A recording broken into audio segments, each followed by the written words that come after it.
Okay, students, we are discussing the information provided by the balanced chemical equations. What type of the informations provide the balanced chemical equations? Balanced chemical equation indicate the number of moles of reactant and product. This is information is provided by the balanced chemical equations. Also, balanced chemical equations indicate the relative masses of the product and relative masses of the reactant and product formed, relative mass of the reactant involved in the reactions, and what type of the products are formed. So the relative masses of these reactant and products are indicated by the balanced chemical equations. If gases are involved in the reactions, and then it indicate the relationship between the volumes of gases of reactant and product. So these are the information provided by the balanced chemical equation. What type of information provide the balanced chemical equations? It indicate the number of moles of reactant as well as products, and it indicate the relative masses of the reactant and product also formed. If the gases are involved in the reaction, then balanced chemical equation uh, provide the information, indicate the relationship between the volumes of the gases reactant and product. So this is the okay, this is the information provided by the chemical equations. Now we have discussing about the steps involved in the stoichiometric calculations. Which steps are involved in the stoichiometric calculations? There are four steps involved in the stoichiometric calculations. First step, we have to write the balanced chemical equations. First we have writing the balanced chemical equations. uh,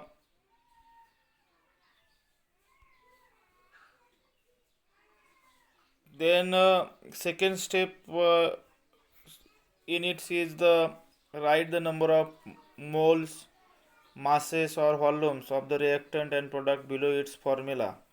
Okay, that is the we have the writing the first reactions balance the chemical equations, and then we have write the how many moles of reactant, how many more masses of the reactants, or how many volumes of reactant and products are there, and this should be written in the below the its formula.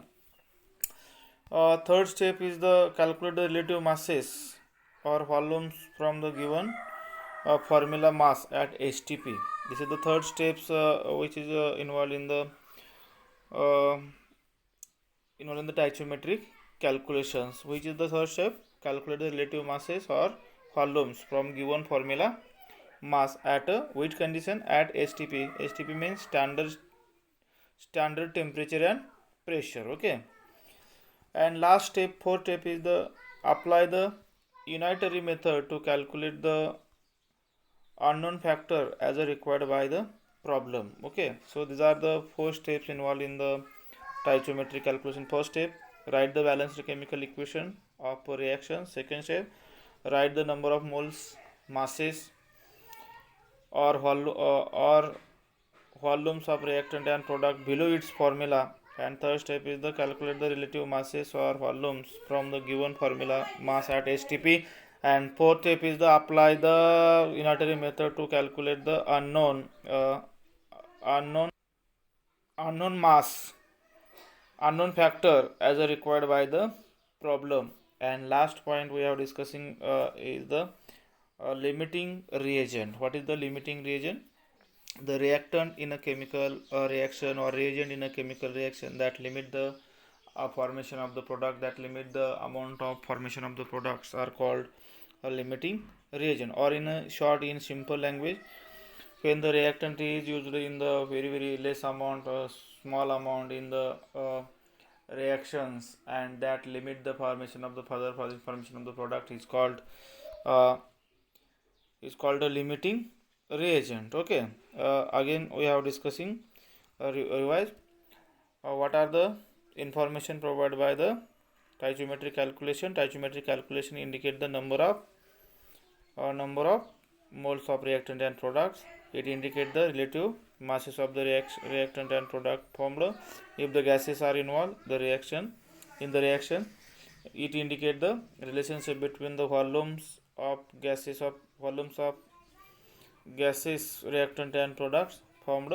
These are the three informations provided by the stoichiometric equations. Okay, what are the steps are involved in the stoichiometric calculation? First step is the write the balanced chemical equation for reactions.